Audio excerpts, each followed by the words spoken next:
Fishing trips anywhere, anytime. FishingBooker.com. Want to plan your next fishing trip without the hassle? FishingBooker.com is the best way to find and book a fishing charter anywhere in the world. Whether you're chasing trophy fish or just looking for a family day on the water, Fishing Booker makes it simple, fast, and secure. With thousands of experienced guides, verified reviews, and 24/7 customer support, Fishing Booker takes the guesswork out of planning. Visit FishingBooker.com and book your trip today. Fishing Booker. Fishing trips made easy. Look around. You can find cars like these on AutoTrader, like that car riding your tail. Or if you're tailgating right now, all those cars doubling as kitchens and living rooms are on AutoTrader too. Are you working out and listening to this ad at the same time? Well, multitasking pro, cars like the ones in the gym parking lot are for sale on AutoTrader. New cars, used cars, electric cars, maybe even flying cars. Okay, no flying cars, but as soon as they get invented, they'll be on AutoTrader. Just you wait. AutoTrader. Welcome to DSC's Campfires with Larry Weissoon, a unique blend of hunting, fishing, wildlife conservation, and the outdoor lifestyle.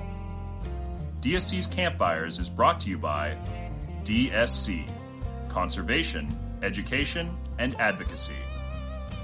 Hornady, accurate, deadly, dependable. Taurus, award-winning revolvers and pistols. Stealth Vision, high-tech, precision-driven equipment for today's modern hunter.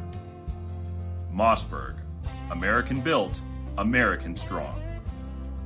Vineyard Max, deer attractants created for the aroma of success, game feeders, and other hunting products. Red 55 Winery, signature wines from Emmy Award-winning country artist Miranda Lambert, owned by Rick and Beverly Lambert. And the Choctaw Hunting Lodge, home of some of the finest hunting in North America. Now, here's Larry. Hello, sir. Good morning, afternoon, or whatever it is in your part of the world. Welcome home, Dr. Mike Arnold. Yes, it is good to be home, but I sure miss being in Africa, I have to admit. That was an awful lot of fun.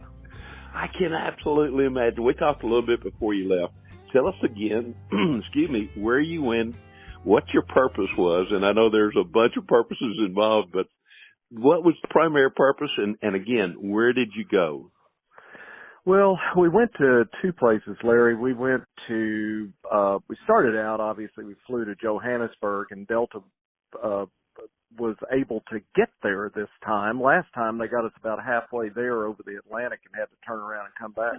Oh, my gosh. In the plane. I was so darn frustrated.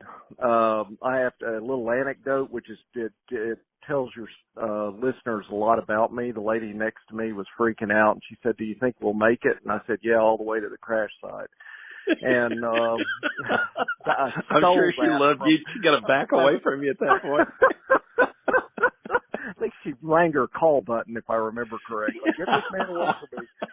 But anyway, no, we made it to Johannesburg, and then we flew from Johannesburg to Maputo, Mozambique, and then Dylan Holmes, our professional hunter with Zambezi Delta Safaris, then picked us up, and we drove to a brand new area in Mozambique for Francis and me, and it was the Messenger area. It's spitting distance. To give folks an idea who know the geography of that area, it's spitting distance from both Kruger on the South African side and Limpopo National Forest on the Mozambique side. So it's down in that corner area as far as south. Man, yes. And it's in the Mopani. You're familiar with this stuff, and a lot of your listeners will be. I mean, it's in that Mopani scrub, and it reminds. Francis and I looked at one another when we drove into this property and said, "We're home." I know where like of you speak. Texas. Absolutely. I'll be darned. Leaf shape may be a little different, but other than that, you're right. Exactly. Well, there was no, 1,500-year baobabs around my house when I was growing up in Abilene, but, it was a beautiful property, real thick, and so we hunted on it for hyena. So that was at night with the thermal and all that. So that didn't, the thickness really didn't affect us on that because we were calling. Boy, you talk about a weird coyote hunt, I tell you, so we started out there, and that first night we got there, we checked out we had an R8 Blouser with us, and Mark Haldane, bless his heart, had a brand new Lemke thermal attachment that goes on a Blouser V2 scope or any of their scopes that are the right size, I suppose, and it just slips on, and he loaned that brand. He just got it, and he sent it up there, and I was thinking, if I drop this, he's going to kill me. But he slipped it on there, Dylan did, and we tested it in the daylight by shooting it at a piece of foil, which was hotter in the daylight than the paper target around it, and it was accurate. Yes. But Larry, it's the first time, I know you've used them. I had never used a thermal optic in my life, either handheld, looking at stuff, or a scope trying to shoot stuff. Right. I just never used one, and so I had heard all these stories, even from friends who use them now, about, it's just a blob, it's a white blob. You can't tell what it is. And I'm thinking, holy smokes, I'm gonna be shooting at Casper the Ghost and not knowing what the heck I'm shooting at. And but you know better, and your listeners who use these things all the day saying, what an idiot. Well, I was very ignorant, and looking through that thing, oh my goodness, the detail was amazing. It was like looking at they were bright white when I looked through the scope at hyenas, but you could tell their shoulder, you could tell all the details. So we went out that first night hunting, and we called. We did, for those coyote hunters out there, you included, they'll know what I mean. We did 4 sets. We drove after dark, we went out, and Dylan set up, and he had a Fox Pro caller, but it had hyena sounds. And I'll be doggone if they don't do like pack sounds and all this. Now the sounds are very different from coyotes, but they do pup in distress sounds. Once again, the sounds are different because they're hyenas and they're weird. Yes, sir. Heard them, but they do the same darn things. And he called one set, and he only stayed, which is recommended a lot of times by coyote hunters, he only stayed about 15, 20 minutes on the first 2 sets each. He stayed about 15, 20 minutes. We stayed on the first set, and then we drove a little ways, and then he set up again in the back of the Land Cruiser and called again on the second set, and nothing answered, and then he moved to the third. And he hadn't played the distress pup signal on or sound on that third at more than probably 10 seconds, and they sounded off around us. And he had the cool thing was, and have you used the deal where you have a handheld, I haven't done this either, he did, but handheld thermal that's linked into your iPhone, and so you're watching what's coming through the handheld thermal on your actual No, I have iPhone. not. Boy, it's handy. He was able to show me, okay, this is, whisper, this is what's coming in. And so it was 2 hyenas. I have no idea how big they are. I've only seen 4 through a thermal in my life now. But the problem was we were up against a fence on another property. And so we obviously couldn't shoot through their fence, and the hyenas were on the other side of the fence. No. Well, yes. I guess we could have, but that would have not been nice. No. Heck. So anyway, we watched them, and they played around, and he played around with them for, 15, 20 minutes until they finally faded into the Mopani. And I looked at it, I was sort of disappointed, and he said, look, we've got them on our property too, don't worry about it. So anyway, we moved up to our 4th set, and before he'd even played, hyenas started sounding off around us, and he thinks that they were probably coming into that 3rd set. That his calling there had started drawing them in. Well, they were on our side, and I got onto the sticks, and he called a little bit, and and they kept calling, and they came in, and it was 2 again. Once again, I don't know how big the other one was, but he drew them in. And this is where having a great pH and who knows something about thermals. So I looked through the thermal scope, saw the hyena, saw my crosshairs on its shoulder, and thought and I whispered, I can take this shot. And it turned out to be a big, big female, which are bigger than the males. By about 30% or so. And anyway, and he said, no, there's brush. And I said, I don't see it. And he said, there's brush. Well, it turns out that I was so focused that I didn't see the black line, with the brush that would have probably deflected the darn bullet. So listen to your professional hunter. Yes. So anyway, it cleared the brush, and he said, now you can take the shot. I shot it, and in the shoulder, I saw it because there was a muzzle brake on the gun. I saw it reach around and bite at its shoulder, and then it just collapsed. Right. And it turned out to be an old female. She was huge, and she has a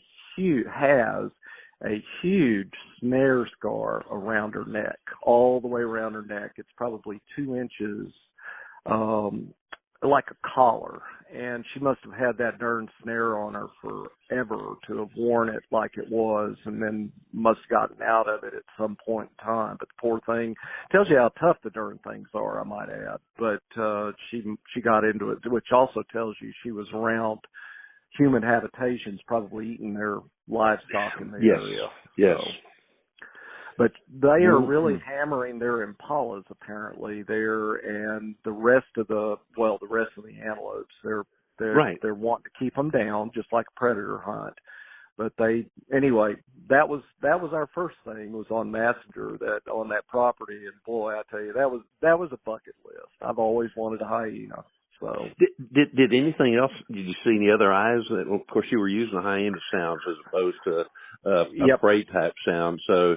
But did you see anything else that responded to that particular call?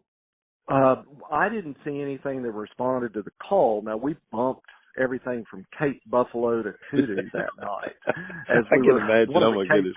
Holy smokes, the Cape Buffalo, we drove, almost hit him in the butt as we were driving by, and he went into the bush. I was thinking, I only have a 300 Win Mag. I'm not sure I'm going to do anything but run. I'm sure not going to plink him in the bottom with this darn rifle. So, oh my gracious. But they have lots and lots of Cape Buffalo on that property too. Big Cape Buffalo. Holy smokes, they have some big bulls. But anyway, so yeah, that was, I didn't see anything attracted in, but then again, maybe there was some more things coming in. I don't know what's scared of hyenas. I mean, they eat lions. Yeah. So I'm not that's sure what I was thinking. I was get around them. Exactly. That's what I was thinking. I thought, well, maybe something just totally out of curiosity. It would be interesting too if you could have afterwards just taken a regular. Well, maybe it would have not been interesting to sound like a prey, some kind of prey in distress, because you'd have been stalked by lions, leopards. Yeah, I started to say they do have lions and leopards there too. So yeah, we could have. Later on in the trip when we were in South Africa, we did do some jackal calling. We never got anything coming in, but that was more like coyotes and calling that I was used to. But it was unsuccessful. But we did do that. But yeah, so that's where we started, and then we went for a croc hunt, same area, but in a lake nearby. So, and that was. I have to tell you, I'm a little bit on the jealous side when you talk about the croc. I've dealt with alligators here in the States, caught them years ago, and all those kind of things when they were put on the endangered species list and moved. And I've hunted for croc twice in the northern part of Namibia, but each time that I did, we had an absolute flood in the area and no way to shoot a croc. A friend of mine actually did. We were finally able to find a little island this croc was on him, and he was able to put it down right there. But each of the big crocs that we saw some absolute monsters, they were laying on a slope. The water was up about 6-8 feet above what it normally was, and had I shot them, they'd have just rolled into the water because of the angle that they were on. And we'd never caught them. We'd never caught up with them because the water was just so deep and so fast that they'd ended up out in the Atlantic somewhere. So my two croc hunts are still, they're still on the list, I suspect. Well, I tell you, I'd recommend you check with Mark Haldane about this Messenger area because the lake was frickin' infested with crocodiles. We hunted them. We baited for them the first 2 days of the hunt, and then the final day we had, because we had to get to South Africa, the final day we cruised around in a boat. But I got to tell you about Frances, my wife, my sweet wife, who you know so well. So when we're baiting, they have to take us from one shore to an island that the PH is named Alcatraz. Okay, it's just this, and the lake was way up, just like you talked about. There were very few places for them to sun, and this island was one of them. And we had my hyena. Actually, we baited with the hyena, and we baited them in with that hyena. I'll tell you, the blue really, yeah, we baited them in. I mean, they'll eat anything, obviously, but But anyway, that first day, I mean, there are hippos all over the place, and of course they're aggravated all the time. And there are crocodiles all over I mean, nowhere you looked in that lake could you not see the outline of a crocodile floating in the water. Anyway, so Francis is we get into a rowboat, Larry. It's a fisherman's rowboat, 2 fishermen, real sweet. One's named Shadrach and the other one was Lucky. I was just praying that biblical stuff was going to, carry us through. But anyway, so we're in that boat, and I looked at Frances, and I said, "Hey, sweetie, you nervous at all?" And she said, "Why would I be nervous? I'm in a rowboat that has a slow leak, and seriously, the water was rising in this thing. I'm in a rowboat with a slow leak in a crocodile and hippo-infested lake, and I have about 50 pounds of camera and video equipment strapped to me." She said, "I'm not as worried about the video and camera equipment as I am the fact of going down like a rock when this thing sinks." And I looked at her, smiled, and said, "Well, at least you're not nervous. I appreciate that." Anyway, so we laughed about the darn leaking rowboats. We rode in those a lot. So, but anyway, they baited, chummed the water. We had a blind set up. It was a beautiful spot, 25 yards away. The crocs came in that first day because they smelled the blood, and a little one came in and thrashed, and it looked like the landing in Normandy. All these wakes were coming in from around the lake, all these big crocs. Oh, my goodness, yes. I know. 2 big ones came in, but they never gave us a shot because of the same thing you said. They would grab a chunk of meat, back away into the water, and there was a ledge there, and they would have sunk like a rock if I had a shot. Right. So we never got a shot. Next day we tried baiting, and nothing came in.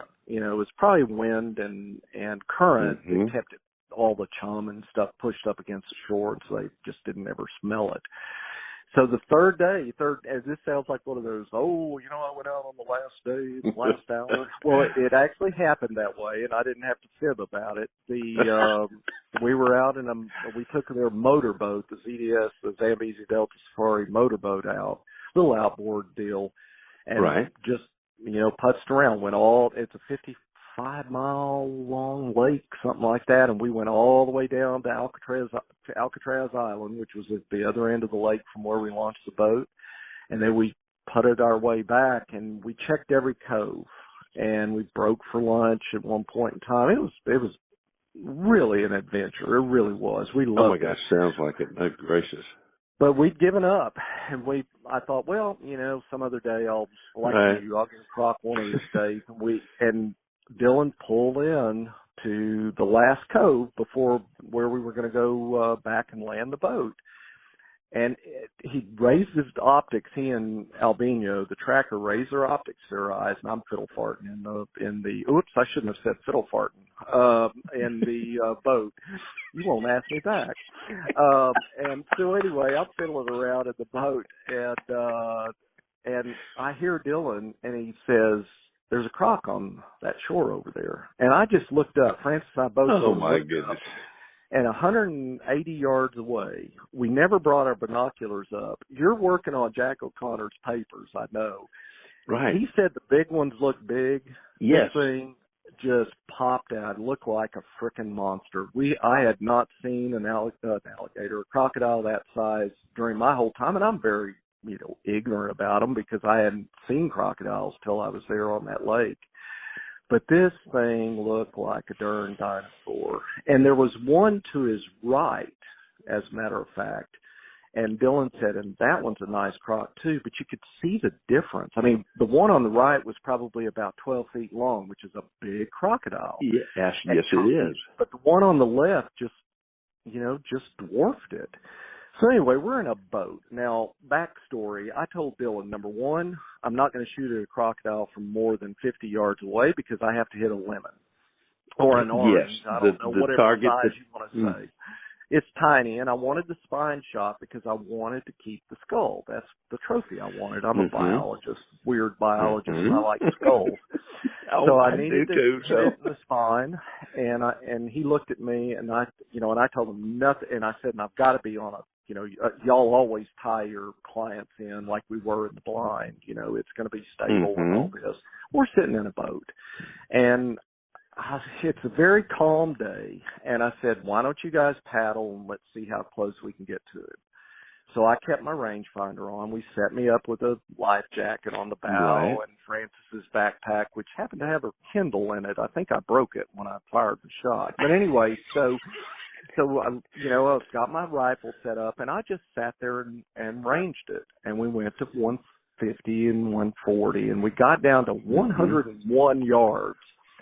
And I looked through my scope, and I looked at Dylan, and I said, as calm as it is, I think I can take this shot, because I knew how accurate the darn rifle was and the ammunition.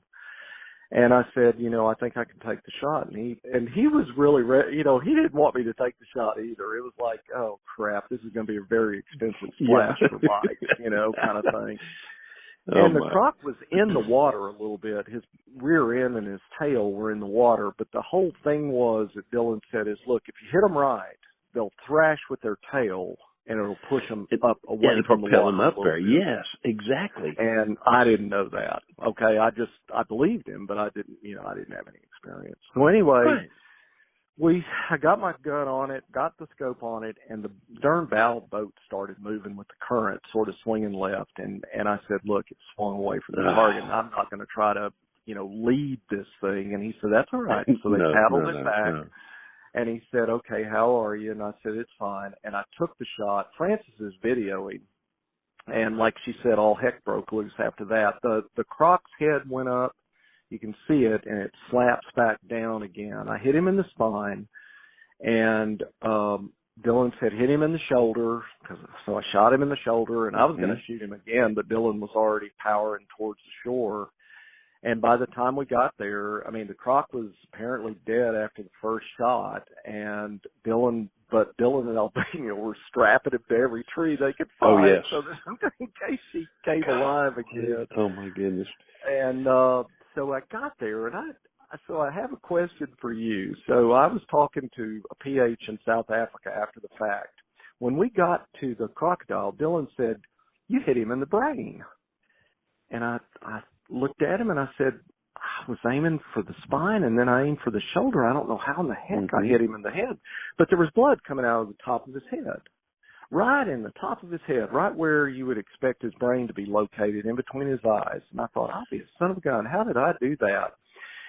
And we looked, and we washed him off and all after the fact, and there was no bullet entry wound near his head. There was one in the spine, and there was one in the shoulder. Actually, there were two. He had me shoot him in the other shoulder when we got on shore. But there was no bullet wound in his head. And Dylan said, I'll be darned. And I was talking to another PH, and he said, I've hunted a lot of crocs and, all over the place. He said, I see that occasionally. He said, I think it's hydrostatic shock. He said, I think your bullet got close enough that it actually popped the skull is what it did, just a little bit along that Fisher line.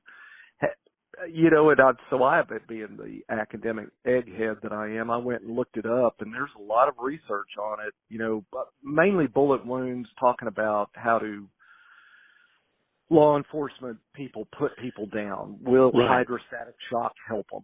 And it may sound gross to some folks, but I mean, how fast does the bullet out of their handguns have to be going to actually affect the nervous system or whatever of a assailant or something like that?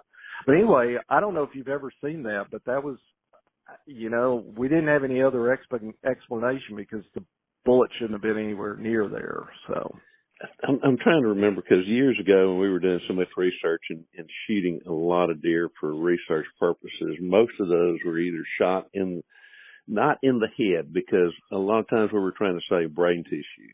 So you would shoot them, just past that foramen magnum, where the spinal cord and spinal column hit the brain, and we try to hit them there. And every once in a great long while, depending on the bullet, there seemed to be a little bit of separation and no blood coming out. But when you got ready to remove the brain, you could see along that suture line on the front of the skull where it is separated a little bit. So I can see that happening, still kind of, on a crocodile.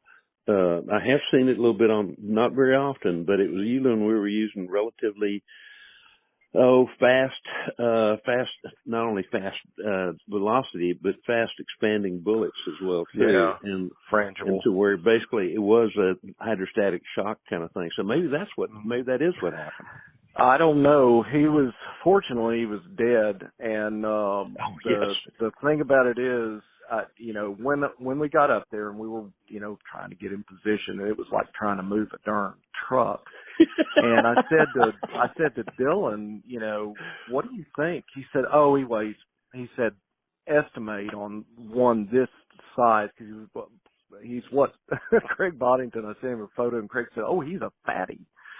And he's real broad, and he's a big animal. And Dylan said, and they went back with 8 guys trying to get him into the boat, and they couldn't get him into the boat. And he said, I'm estimating he weighs about 1,500 pounds. And I said, goodness gracious. But he was 14 feet long, and actually, that is, I'm a scientist. He was 13 feet, 10.5 inches. And everybody said, Mike, that's 14 foot. He's lost 1.5 inches over his lifetime. Probably 70 years old. But Dylan said, look, I wasn't going to mention it to you until now, but he said, this is a crocodile that almost certainly took the fisherman just across the way about 3 weeks ago. He said he's been nailing people for a good long while. And Francis said, well, good. He won't get anybody else. But watching those folks, the little kids, oh my Lord, and the women and the men wading around in that water with all those crocodiles, it drove me crazy. I feel for them. I really do. And then, of course, they've got these, I don't know if they had the Macoros there or whether they had kind of flat bottom boats, but I in some of those areas I've been in where there was a Macoro, and I've been in one, and you talk about praying. Because we were in the middle of crocs, and kind of like same thing with hippos, and those things are just so totally unstable. It just amazes me. And so I really feel for those people. It's amazing that they can survive in those situations. Well, we gave the meat away, which was fantastic. The folks we ran into at the lake, about half of them ate crocodile meat and about half of them did not, but there's enough of them that did. And so once again, Mr. Scientist Nerd, I was looking up, okay, from crocodile farming, how much, meat should they have gotten out? Let's say if it was 1,000 pounds or 12 or 15 or whatever, and they probably got more than 600 pounds of meat out of that darn thing. And a lot of it's in the tail. You would know this once again from alligators. I didn't know diddly squat about these things and the meat that they have on them. But holy smokes, they get a lot of meat out of them. So anyway, they took the head off, and the interesting thing is how heavy this thing was. Our two trackers, our helper and then Albino, our tracker, were trying to carry this, just the head, and put it in the back of the pickup, and it looked like they were going to pop a hernia, just lifting the darn head on the thing. I mean, they're just massive animals. You can see how they can, prey on humans or Cape buffalo. Oh, yeah, exactly. Yeah, and what's interesting in dealing with the little bit we did a little bit with crocodiles years ago that we were trying to get pull blood out of them, so I had an opportunity to help catch some, hold some, and try to bleed some. But the interesting thing about both the crocs and the alligators they always swung their tail in the same direction as their head. So really? they would always swing that tail toward their head, so it would, slap whatever prey there was toward their mouth. Oh, and but you're right, they were, and it make a bit of difference whether the alligators that we dealt with, and it's a long story. We'll get into it one of these days. We'll have a separate show just on alligator catching and croc catching. Well, you do realize that this is another one of your hold my beer and watch me do this, kind of episodes. I mean, we have too many of those. You realize that, right? Neither one of us should still be alive. And you're right. Oh my gosh. Well, you got the croc. Yeah, go ahead. I was just going to say the interesting thing about crocs and alligators both is that as they grow in length, it's just amazing how they grow in width at the same time. I mean, the difference between say a 12 footer and a 13 footer, or a 13 footer and a 14 footer, is not just that 12 inches in length. It's the girth and everything about it. That head grows so much bigger. The girth is almost unbelievable.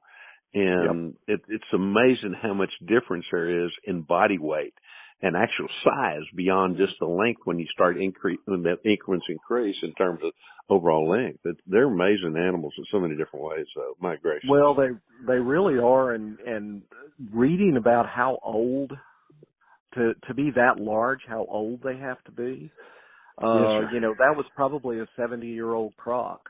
And no wonder, they get smart. They learn where people are. They learn where their prey is and all that. My goodness. When they're in a certain area, heaven's sakes, no wonder they're hard to kill. Oh my gosh. A lot of people think, oh, it's just a croc. You just walk out and, there's nothing to it. They'll just lay there. No, they're so super smart. Well, and just sensitive to stuff like when we baited, Dylan said, all we need, he said, if a big one comes in first, that's fine. But he said, a little one, all it has to do is thrash once. It thrashed one time on that hyena, grabbed a bite, it thrashed, and every croc emptied off of the banks from a mile, 2 miles away and started sailing in. And that tells you, they recognize what the dinner bell sounds like, I guess, too, which is sad, because then that means that they also recognize when someone's wading in the water, and what that means. So, but yeah, it was an adventure and a half, and Frances was not unhappy to get out of those rowboats, I might add again. So, she was, in fact, she told Dylan when we crawled out one time, all right, your tip is gone. I've got wet feet, and that's from the boat. So I said, poor Dylan. I mean, poor guy. He has a young child now. He's not going to get a tip. So, but it was, Larry, it was, if anybody wants to go crocodile hunting, I can guarantee you, especially if the water drops in there. I mean, it was so high. And I didn't know that, but I mean, I knew I could recognize there weren't a whole lot of places for them to be sunning, but when the water drops there, goodness gracious, those banks are just full of them where it is open. So, and big ones, holy smokes, they were big animals. I was amazed before we got mine. I mean, it was amazing seeing some of the really large ones. Oh, Tim Fallon and I were hunting in Uganda, down below Murchison Falls, and the crocs that we saw there. The biggest one I'd ever seen. One of those that I hunted, we estimated he was right at 15 feet. And the ones that we saw there below Murchison Falls, including in that very swift running river, they'd made that 15-footer look small. I mean, it was just amazing how absolutely huge they were. So, yeah. Oh my gosh. Okay, Crocs in the salt. Where do we go next? Well, we drove back to Maputo and flew back to Johannesburg. Then we went to one of our favorite properties in South Africa. It's called Kalahari Oryx. Chapungu Safaris runs it. They have a bunch of different properties, but it's in South Africa. Well, they hunt all over the place. Those guys are in Botswana right now hunting elephants. But anyway, so we went there. It is a 230,000 acre property, and they're about to add, 30 more thousand. And it's a huge property. They have both black and white rhinos on it, and we had been there 2 years before. In 23, we were there doing black and white rhino research. This was another one of those, as you know, you've heard this story, but I hold my beer and watch this. I mean, we were darting rhinos and pulling. Oh my goodness! You know, I'm a geneticist, and so they bring me over because I'm a conservation biologist and geneticist to do what? Pull hairs out of a rhino's tail. Now, I think that anybody is dumb enough to do that and is capable of doing that, but apparently I was the dumb one. But so we went back to that property, and we shot the place flat with photographs. We weren't going to hunt a lot. I wanted to get some more information on the conservation efforts that they have going on there. They have a lion, free-ranging, several prides of lions there, and it's such a large property, and all of them are born on the property and all this sort of stuff that the game and fish over here, they're importable. They are not, like introduced lions are not. They are all self-sustaining populations because they're so big. So it's that large of a property. Doesn't have the cross fencing. It's just beautiful. But I did have, I've never hunted a Gemsbok. I know you have, but I had never hunted a Dern Oryx. Well, that's untrue. I tried in 23, but we just didn't have time. We were doing so many other things with rhinos and stuff, and that was fine. And we just never saw. I wanted an old bull. Really didn't care how long he was. I wanted those massive bases, just an old bull with the massive bases, straight horns and stuff. And so we had gone out to do that. Now, that was the only animal except for hunting some jackals, which, like I told you, that was where we tried to call them in at night and were unsuccessful. But we were out, and all of a sudden this pair of ostriches takes off. And I looked at Francis, and I said, I know this is going to sound so stupid, or so silly.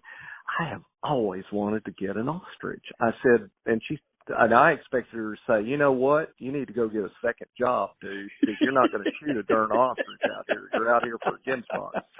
She is a CPA after all. Oh, so yes, anyway, I know. So anyway, she looked at me and she said, I think that would be a real neat trophy. Well, I almost swallowed my spit, and I said, okay. Yes, sir. All right. And I looked at Nikolai and he said, well, let's go check. He said, this is mating season, so we got to go check and make sure they don't have a nest. Right. And so I learned a lot about the biology of ostriches. We walked up there and danged if we didn't find their nest. It had 12 eggs in it, and I looked at them and I said, so the males, I didn't know anything about ostriches, okay? I could tell that the black one was probably the male because a lot of male birds are more brilliantly colored than females, and the dull gray one was probably the female, but that's all I could, guess. And he said, they stay together. He said the female sits on the nest during the day, and we photographed a female on their property later on sitting on a darn nest. And he said, and the male sits on the nest at night. And I thought, that's pretty stereotypical. The male gets the worst shift. But anyway, I told Frances that. She wasn't happy about that comment, by the way. But anyway, he said, they've got a nest. Obviously, we're not going to shoot them, but we photographed the eggs, and it was so cool. Right. So we went on and darned if we didn't scare up several more pair, but another pair. And so we did the same thing, checked, searched the area real carefully, and there was no nest. And so then the spot and stalk ostriches that like to be running when they see you 300 yards away began. Yeah. I never knew they were so darn goofy and flighty and wary, but they sure are. And we finally got, because this is Kalahari Desert, as you know, we finally got into, one of those slacks, one of those inner dune areas, and we slowly made it up to the top, and there was an acacia there, and we got behind it, and Nikolai and Simon, our tracker, were glassing. And he said, I'm going to move you around to the left. They're walking away from us. He said they're 250 yards away. And I looked at him, and I know he thought, what did Jacques Hartzenberger, the owner of this property, saddle me with? An idiot, and definitely an idiot hunter. And I looked at him and I said, where the heck do I shoot the thing? And he looked at me and said, right in the middle of the body. Just shoot it in the middle of the body. And I said, you mean going away? I just shoot it right? And he said, yes, shoot it in the middle of the body. And I said, yes, sir. So anyway, I got it, and that darn Hornady, it did just great. It was 250 yards, and he was just slowly walking away. He wasn't running. Right, and it took him, now he ran for probably 300 yards. I hit him a little bit low. The trajectory, I didn't guess the trajectory right on it, on that 200 grain Hornady ELDX. But I mean, he ran 300 yards, bled out, and fell over. But, so I got my ostrich, and my favorite photo is my non-hunting wife holding the head up on the thing, just grinning like a Cheshire cat. She just thought that was the coolest thing in the world. And I told her, look, they're not going to let you eat any of this. This has got to go to one of the workers who can't digest red meat. And she said, I know. But anyway, she thought it was a cool hunt, and I appreciated that. So we went from there and kept going for a Gemsbach that day. And in the afternoon, we crawled up. And that half crouch, Ruark, I love quoting Ruark, that half crouch that looks so easy but then quickly reminds you of age and girth. And so at the sand and all, so we made it up to, it was a herd, and it had some darn hartebeest in it that were real wary, and all of these darn Gemsbach were watching, but we managed to crawl on hands and knees up to an acacia and sidled in behind it. Nikolai and Simon were studying. It was probably about 30 animals, actually. And Nikolai did one of the, I don't know if you've ever done this for any of your clients when you're guiding them, but he did one of the smartest things I've ever seen in my life. He had his iPhone, and he slowly raised it up, and he took a photo of the herd. And then he pointed and showed me which bull we were looking for. And he showed me what the landmarks were. It was mostly other Gemsbach that were near him. And he said, that's the one we want.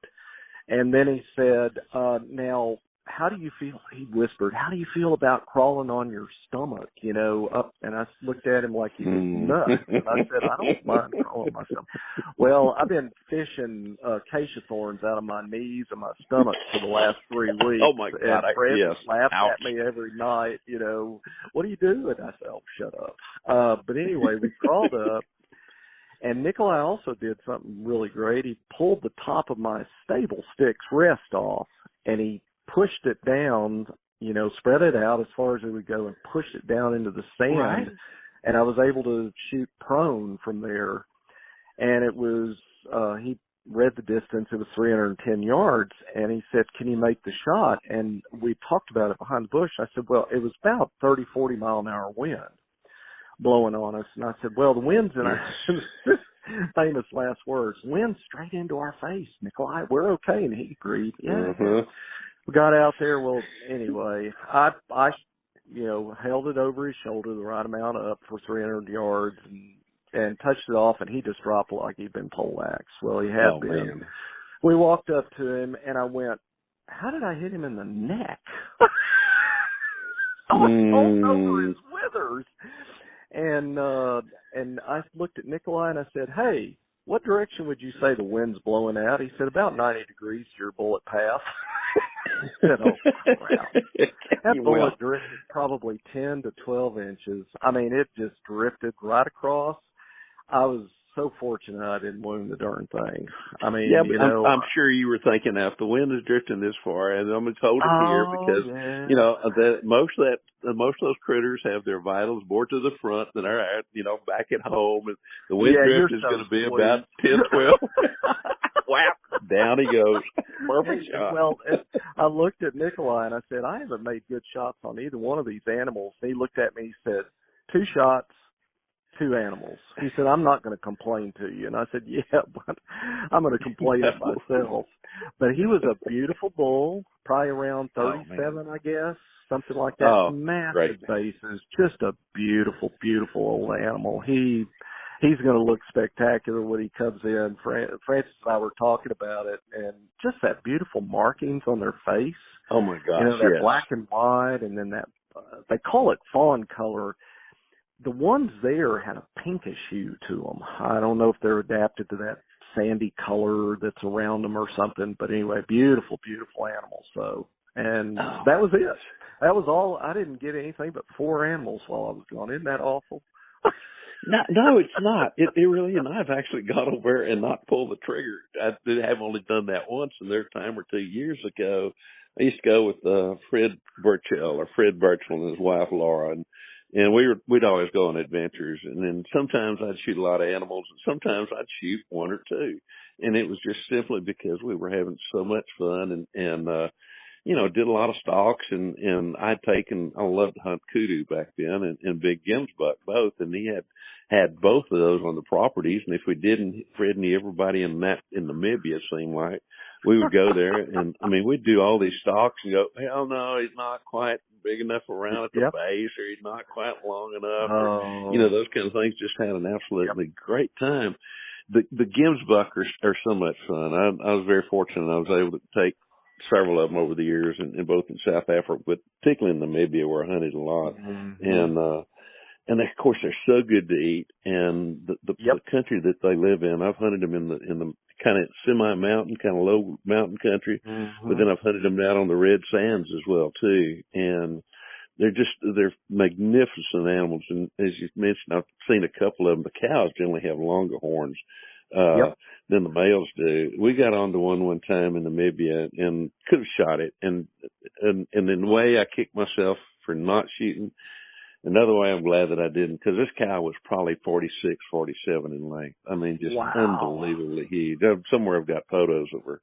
But, you know, to me, those bulls, as you say, a 37-inch bull that's got really good bases, and a lot of times they're kind of not necessarily broomed, but kind of polished off at the top a little bit.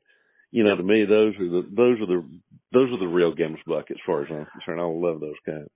Well, and I asked, you know, you look at photos of this guy, and he's just gorgeous. I asked Nikolai, what caught your eye? Because, you know, once again, I'm very new to all this. You know, it's really the first time I intensively hunted gemsbuck, and he said, look at the flare.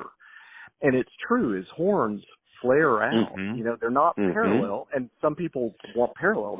There's nothing wrong with either one. But I thought, you know, he's right. Gosh, they are beautiful. You know, the way the configuration that he chose was just gorgeous. I mean, it was really pretty bulls. So, but boy, are they wary. Everything on that property is wary as heck. But I guess if you're living with lions all around you, you have to watch for stuff. I think that's it. And of course, they evolved in those situations. So I think that there's that innate wariness there to begin with. You were mentioning the ostriches a while ago. I've never shot an ostrich, but I've been around them a fair amount, and you were talking about now gemsbuck. They screwed up more of our gemsbuck stocks than we could have even if we tried, because we'd be crawling literally, like you mentioned, hands and knees or belly, and all of a sudden you look up and here's a deadgum ostrich, and here it goes running right. Never would run away. Always ran away, but it ran directly to where the deadgum oryx were, the gemsbuck were. You know, finally out of frustration, I told they were one of the PH. I said, you know, the next ostrich we see, if we get them on license, I've about had it with these. Of course, then we never saw them again. Yeah, I mean, I was really just the biology of all these things, and the other thing I have to tell you. So I was talking to Johan, the guy who manages this property, and he hunts, and he's hunted in the past. And I said, Johan, what do you do with all the meat?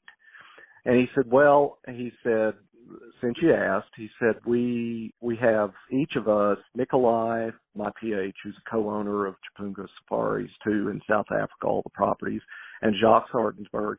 And he said, and I each have our individual projects and that we support. And he said, Jacques is sending meat to an orphanage near, I think it's near Kimberley. And they send, 12 tons of meat there every year, something like that. And the orphanages get no government help. I didn't know that. You know, they're not like ours. They're all private. And there's no government help. And he said Jacques and his wife ran into this place one time when they were doing a train trip, and he phoned Johann and he said, tomorrow morning, I want a truck loaded with as much meat as we have, and I want it here because these kids are starving to death. And since then, I don't know, it's been decades probably, they've been supporting this. And what a good feeling. You know what I mean? I mean, what a wonderful feeling to know that these folks, I mean, that costs them money. You and I both know how much they could sell all of that meat for in local markets. They could make buku bucks off that meat, but instead they're sending tons of it. You know, and I just was so proud of them. I really love the conservation aspect of what they're doing besides, but the humanitarian aspect for hunters, you and I both know hunters do it constantly, and they're doing it there. Without a doubt. And I don't think there's a better example than different parts of Africa, what you just spoke about. It's just amazing the $100 from the local hunting, but also I've got a bunch of friends who, and I'm proud to call them friends because some of these guys have done very well in business, and they periodically send a little money, and it's a pretty nice little pile of money to support those orphanages and some of the schools, and you know, and the building of homes and water wells and those kind of things. And again, they do it because they love hunting and they love having been there, and they appreciate the people, you know, that are there. So, my gosh, my hat's off to them. Those are, you know, thank God for them. Absolutely. So, but that's, you know, that was, Francis and I both said it was one of the best trips we'd ever had. But most excited, you know, and nail biting at times, but just an awful lot of fun. I mean, when we were on Lake Massinger, Francis photographed the heck out of elephants coming down to the lake to get water and all that sort of stuff. And of course the hippos and the crocs and all, but just all the different wildlife. And the wildlife isn't there if it's not protected. You know, in the areas where it wasn't protected, there wasn't any wildlife around the areas of Massinger, you know, around the property. So that's a sad part of it. But it is being protected in big chunks by different folks. So it is, and that is the reality of it. If there is not an economic value to those animals, they don't exist in Africa. And it's very unfortunate that that's the way it is. But with the human population having expanded like it is, that's a fact. If it's not for hunting, there's no wildlife. And whether people like to hear that or not, it is what it is. It is. And that model, as you know, we both talked about it and written about it a lot and seen it. The model that works is the hunting model, whether it's here in the U.S. or in Sweden or anywhere else, you know, or in Africa. Oh, exactly. Now, mentioning that, what's the status of your new book? Well, the audio book is on its way. It's being done right now. Yeah, the print version, I am hoping, I'm saying July. You know, I hope that it appears in July. I hope that it actually is this month, but July, Bringing Back the Wild will definitely be able to be in people's hands. I'm supposed to take it to the Exotic Wildlife Association's. I've been invited there to give a talk in August, you know, in San Antonio. And so I'm going to be taking copies of it there, and along with Bringing Back the Lions. So it's that monster is pretty much done, as Churchill would call all of his books. You know, that monster has been killed and thrown out. So but I'm real excited. I really am, because as you know, it includes Larry Weissman's quote on the covers too, on the cover of it. So, but I'm truly honored, I'll tell you. It covers a lot of different ground, or a lot of ground around the world. So I'm real pleased with it. So, and tell people again what the title is. The finished title. Yeah, well, the primary title they're going to remember is Bringing Back the Wild. And it was it's got a big old long subtitle, just Bringing Back the Lions did, because my agent put it on there. But the book agent, I got him to read it. And BG is in New York City. And BG, I said, look, you got to read this and give me a title, because as your listeners have heard me say before, I suck at titles. Every time I send Diana Rupp an article for Sports Afield, I go, you didn't like my title? And she doesn't even talk to me about it anymore. She just says, Mike, it's okay. It really is. We understand your deficiencies in this area. So anyway, I sent it to him and I said, hey, come up with a title. And he said, well, I want to connect it to Bringing Back the Lions. I want to call it Bringing Back the Wild. And I said, well, that's fantastic. So, but it's about hunters interacting all over the world and the work that they do. So, but it's also, Diana asked me when she edited it for me again, just like she did Bringing Back the Lions. And I said, Diana, she asked me, what is your purpose? And I said, well, I want to tell about hunters and what they're doing and conservation and community outreach. But I said, you know what? I also want to write hunting articles, hopefully in the vogue of what I used to read when I was growing up. I want it to be, now I am never going to claim that I can write like Jack O'Connor, but I wanted to write stories that would captivate folks about hunting too, and just celebrate that. And so that's what I did. So I hope. Well, having read it before it went to print, I can't wait to get a real copy of it at that point. But you accomplished what you set out to do. I won't even charge you much for your copy. I'll even sign it for you. How's that? We'll discuss that, because I haven't written books. We will. I know what book. I know the efforts. I know what Churchill called it, the monster, and they're not free. So no. now those are going to be available. I know you're going to be here in Texas, and of course I live in Texas, and this will be for the Exotic Wildlife Association meeting or convention in August. But will they also be available? Without a doubt, a lot of different bookstores. If somebody wants to get in touch with you personally, maybe to do an inscription or inscribe it to a certain person, they can do that as well too. I understand. That is correct. It'll be on my website, MikeArnoldOutdoors.com, and it'll be just like Bringing Back the Lions. If they want a signed copy, they can order it from me directly from there, and I'll sign it and send it off to them.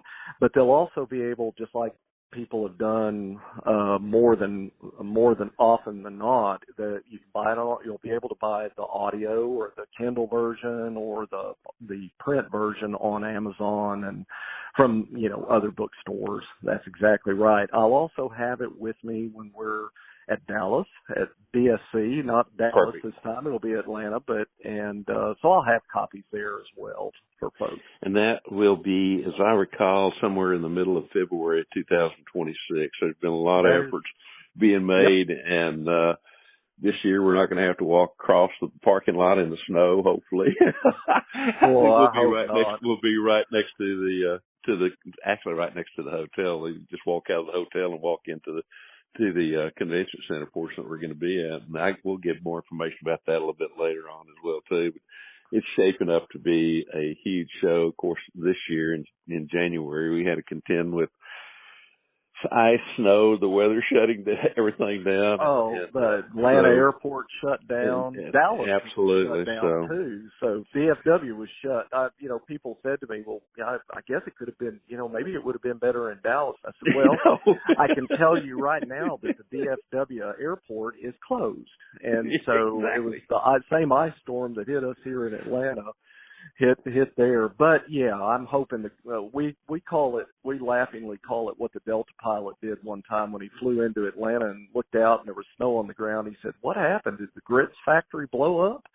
I mean, because it doesn't snow very often here, but when it does, it impresses folks. So.